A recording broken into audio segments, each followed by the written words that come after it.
Amados televidentes, tengan ustedes muy buenas noches y bienvenidos a esta nueva edición del programa televisivo Economía y Sociedad, un espacio de reflexión desde la academia que induzca acciones de bien público en la colectividad, en la comunidad. Un espacio a cargo del Centro de Estudios Superiores Universitarios, CESU, de la Universidad Mayor de San Simón. En esta oportunidad me es muy grato contar nuevamente con la participación del doctor Nelson Tito Manzano Ansaldo. Él es docente investigador del Instituto de Estudios Sociales y Económicos, IESE, de la Facultad de Ciencias Económicas. Estimado Nelson, muchísimas gracias por estar nuevamente en el programa. Bienvenido. A ti el agradecimiento, estimado Silvano, y al programa por la gentil invitación. Bueno, en esta oportunidad vamos a aprovechar la presencia del doctor Nelson Manzano para hablar de la importancia del análisis espacial en las ciencias económicas. Esto también a razón de la publicación del libro Ocupación del Territorio y Análisis Regional, estudio de caso para el departamento de Cochabamba, cuya autoría es del propio doctor Manzano. Así que, estimado Nelson, a ver, ¿qué es el análisis espacial para empezar y cuál es la importancia de su estudio en las ciencias económicas en general y en la carrera de economía en particular? Primeramente, nuevamente agradecer por la gentil difusión de la última publicación que realizamos en el IESE. Bueno, el análisis espacial puede concebirse desde el punto de vista de la geografía, que es la disciplina de la cual emerge conceptualmente como un campo de conocimiento cuyo objetivo es identificar los componentes que tiene el espacio concebido como un lugar físico, y con base a ello aportar en la resolución de determinados problemas y satisfacer determinadas necesidades, lo que lo liga con la finalidad de las ciencias económicas, que es particularmente la asignación óptima de los recursos. Para este efecto, instrumentalmente, el espacio se nutre o utiliza un conjunto de entes geográficos para poder describir una realidad. Estos entes geográficos se los puede clasificar en tres grandes entes geográficos. Los puntos, ¿sí?, que pueden representar ciudades, empresas, familias. Las líneas, que pueden representar flujos de trabajadores, de pasajeros, de carga, de llamadas telefónicas. Y las áreas, que pueden representar cobertura de servicios, salud, desempleo, pobreza, etc. Mediante la utilización de estos entes geográficos, como son puntos, líneas y áreas, se describe una realidad. Se describe, y a partir de esa descripción de la realidad se aporta en el aumento del conocimiento. Ya sea desde el punto de vista del investigador, para poder adentrarse en su objeto de investigación, o desde el punto de vista, por ejemplo, de un empresario o un inversionista que, por ejemplo, quisiera describir mejor el segmento de mercado, los clientes, proveedores, etc. Coloquialmente se hace uso de una máxima para describir la importancia del análisis espacial en las ciencias económicas. Y esta máxima es que no existe espacio organizado sin base económica. Es decir, no puede haber un espacio organizado, un territorio, un conjunto de personas, una sociedad viviendo en un lugar, si no existe un interés económico para usufructuar ese territorio, ¿sí? Por eso es que no podemos encontrar una sociedad organizada en un lugar donde no existe interés económico.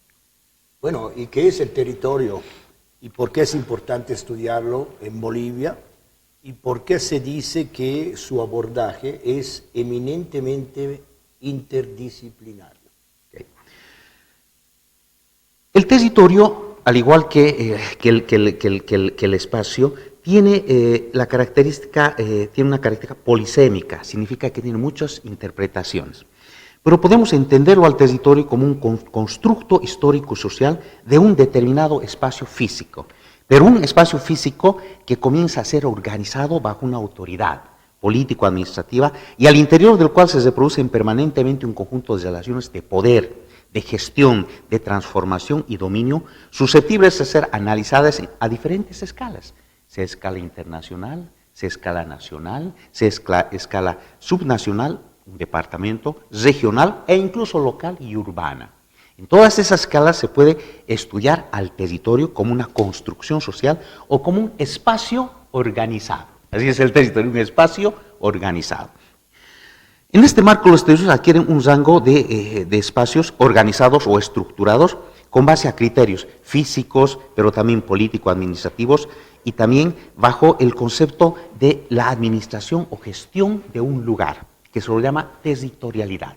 La capacidad de administrar el territorio se lo llama territorialidad. Entonces, se dice que el territorio es una noción, es un concepto particularmente interdisciplinar porque confluyen en él muchas disciplinas en su interpretación y en su uso, en las dos cosas, interpretación y en su uso.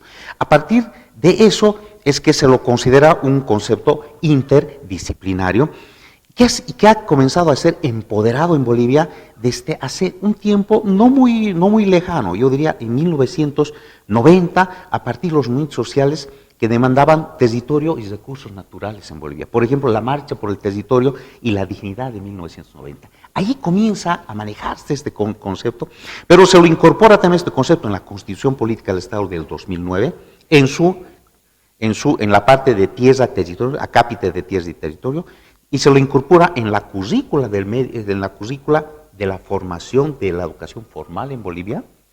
Y finalmente, disciplinas universitarias comienzan a emerger a partir de este concepto del territorio. Por ejemplo, en Cochabamba, en la San Simón, la carrera de planificación del territorio y medio ambiente. En la Universidad Gabriel René Moreno, la carrera de planificación territorial. Y en la UNSA, la carrera de ingeniería geográfica. Bueno, Nelson, ¿y qué son las regiones y por qué es importante estudiar en las ciencias económicas ese concepto de desempeños de las regiones, y particularmente en el caso, digamos, boliviano? Las regiones representan un subconjunto del territorio. Si el territorio es el espacio organizado, la región es un subconjunto del territorio, y la regionalización, por lo tanto, es el proceso mediante el cual se crean las regiones, que no hay que confundirlo con el regionalismo, que es un concepto más político. Regionalismo. La regionalización, la conformación de regiones. En este contexto, entonces, la región surge a partir de qué tipo de iniciativas, qué tipo de principios hacen que surja una región. Y la literatura dice que la principal digamos, característica que permite la presencia de región son los rasgos de identidad. Rasgo de identidad o sentimientos de arraigo que tienen las personas a un determinado espacio organizado. A eso lo llama región. ¿Sí? Al respecto, la clasificación más común de regiones es en 3 tipos de regiones. Primero, regiones homogéneas. Son aquellas regiones que se los clasifica por temas de sus características naturales. Por ejemplo, en Bolivia tenemos la región andina, de los valles y la región oriental. Es una forma de clasificar regiones por temas de homogeneidad. La segunda clasifica las regiones plan. Las regiones plan son las regiones que toman en cuenta límites político-administrativos, ¿no? Por ejemplo, la región metropolitana de Cochabamba, 7 municipios. ¿Por qué se dice regiones plan? Porque a partir de eso se hace gestión pública, ¿sí? Y finalmente, las regiones funcionales. Las regiones funcionales se los ha tratado mucho menos, porque hacen referencia a principios de acción y interdependencia, más bien socioeconómicos, que trascienden los límites político-administrativos. ¿Sí? Se llaman regiones funcionales. En Bolivia, la que más se utiliza, las más eficaces en términos de gestión pública, son las regiones plan. Y las regiones plan, por ejemplo, tienen su representación, por ejemplo, último en Cochabamba, en la creación de la región metropolitana de Canata, 7 municipios en Cochabamba, que lo que definen es un espacio continuo de gestión y planificación pública denominados bajo este concepto como regiones.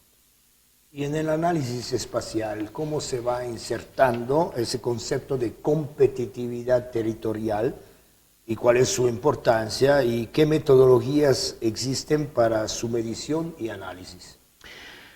Bueno, uno de los tópicos más importantes cuando hablamos de territorio, primero espacio, después territorio y región, es cómo avanzan las regiones. Cómo se dinamiza una región. Y el efecto de dinamización de una región está estrechamente relacionado con este término, competitividad. Entonces, las regiones se dinamizan, las regiones se desarrollan cuando son mucho más competitivas. Entonces, ¿qué entendemos por competitividad? La competitividad, entonces, es la necesidad que tienen determinadas regiones, ya sea a nivel nacional, internacional, incluso, por ejemplo, la eurozona es una región internacional, ¿no? A nivel internacional, nacional, regional o local, de acceder en las mejores condiciones posibles a los mercados, ya sean nacionales o internacionales. ¿Cómo atraer recursos? Ese es el efecto de la competitividad. Entonces, todas las regiones, sean en las diferentes escalas, lo que buscan es la competitividad, y la competitividad está basado en otro concepto principal, la productividad. El escenario entonces descrito supone la existencia de un conjunto de procesos de creciente apertura productiva y comercial al mundo, ¿no? Las regiones tienen que abrirse al mundo. Se ha llamado globalización, ¿sí? Y la globalización está directamente relacionada con niveles altos de competitividad, porque vas a competir con el extranjero. Sin embargo, los rasgos de identidad están referidos a lo local.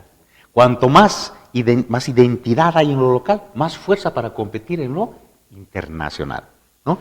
Entonces, y dentro de este marco de la competitividad adquiere fuerte rasgo por las características del mundo y en realidad, pero también Latinoamérica, por el aumento en la urbanización, adquiere más importancia la competitividad urbana, o sea, competencia entre ciudades, ya no tanto entre regiones, o por decirlo, entre regiones urbanas. ¿Y por qué es importante para el análisis espacial estimar el valor de los productos internos brutos, los PIBs, a nivel municipal, y cómo podría hacérselo en Bolivia? Hemos dicho que los territorios van a pelear entre ellos mediante su competitividad. Y la competitividad va a estar referida a la productividad. ¿Qué es la productividad? La capacidad que tienen de generar riqueza una economía. Esa es la productividad, la capacidad, dados sus recursos, la capacidad que tiene de generación de riqueza. A la riqueza nosotros la hemos llamado conceptualmente o en términos económicos, Producto Interno Bruto. Es el conjunto de riqueza que se crea durante un año a partir de los recursos que tiene una economía en su territorio. A eso le llamamos Producto Interno Bruto. Es la riqueza que hemos creado durante un año. Y sabemos que esa riqueza está en función de la productividad. Y como la productividad tiene que ver con la competitividad, entonces nos remitimos al Producto Interno Bruto, al final de las cuentas. Si el Producto Interno Bruto, la riqueza, debe ser contabilizada todos los años. Y debe ser contabilizada de la forma más precisa posible. Lamentablemente en Bolivia solo lo contabilizan a nivel nacional y departamental. No lo contabilizan a nivel municipal. Entonces, en la bibliografía, los libros, en la publicación de las dos últimas publicaciones que tenemos en el IES, se toca este punto y se hace una propuesta de cálculo no oficial, pero súper importante, de productos internos brutos municipales, y se provee al lector de esta estimación, con base a una metodología propia, adaptada de bibliografía internacional, y que nos da un nivel de precisión bastante buena. ¿Sí? Bastante buena. Y aquí debo tocar un tema ingrato, y es la gran limitación que existe de este tipo de estudios y de una multiplicidad de estudios, de la ausencia de información censal oportuna.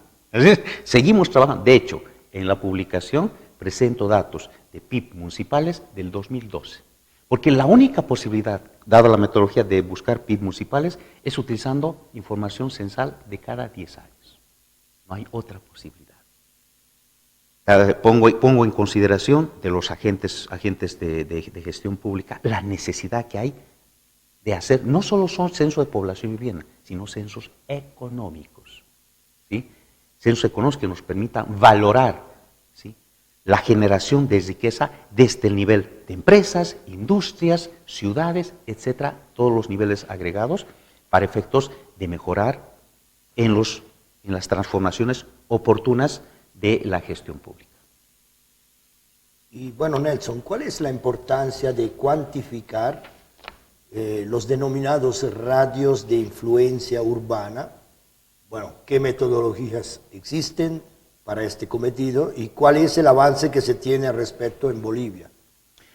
Bueno, los radios de influencia urbana, decimos, que la competitividad que tiene está muy ligada con los productos internos brutos y la riqueza que se crea y que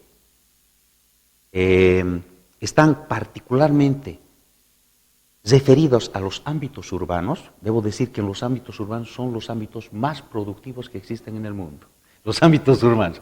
Las ciudades son las que más producen en el mundo. Ya dejó de producir el campo y la ciudad. Se habla en economía espacial, se habla de las economías de aglomeración. ¿Qué es una economía de aglomeración? Es un conjunto de factores que les hacen a las ciudades muy productivas. ¿Cuáles son esos factores? La cercanía entre los productores, la cercanía con el consumidor, la disminución de costos de transporte, y la difusión y compartimiento y el hecho de compartir información entre los productores. Spillover se llama, difusión de información. Eso les hacen a las ciudades, aunque no produzcan materia prima, las más productivas a nivel mundial. Y todas las economías se posicionan a nivel mundial a partir de sus ciudades. Las ciudades son como los corazones que están generando competitividad en sus naciones. Entonces, si las ciudades son las más competitivas, las ciudades tenemos que enfocarnos en las ciudades para poder tener mayor productividad y generación de mayor riqueza. Entonces, hay un concepto clave de las ciudades, se llama radios de influencia urbana. Los radios de influencia urbana son como un conjunto de globitos, así lo pongamos, como un conjunto de globos, unos entornos que están por las ciudades, que permiten ver hasta dónde es la influencia de una ciudad, pero en términos de ¿qué? En términos de una influencia directa.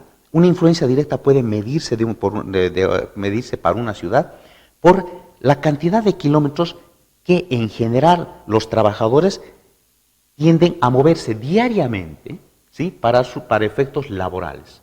Se llaman afuera commuters. Son las personas que diariamente se mueven de su hogar al trabajo y nuevamente a su hogar. Si en Cochabamba, por ejemplo, vienen personas, yo conozco casos desde Capinota hasta Cochabamba y vuelven a Capinota después de su trabajo, hasta ahí es su área de influencia directa. ¿Sí? A eso se llama, y son como globos, ¿sí? Como globos. También tenemos áreas de influencias indirectas, que son las influencias cuando hay un servicio especializado. ¿Desde dónde vienen a una ciudad? ¿No? Cochabamba, por ejemplo, tiene servicios especiales de salud y educación. ¿Desde dónde vienen? ¿Sí? Si vienen desde el trópico, por ejemplo, Cochabamba, su área de influencia indirecta llega hasta el trópico, ¿no? De Cochabamba. Y se van formando como globos. A esos globos que se van formando y que tienen otro tipo de características se llaman áreas de influencia urbana. Y la gestión pública lo que debe hacer es ampliar esas áreas, ¿no? Ampliar, no reducirlas.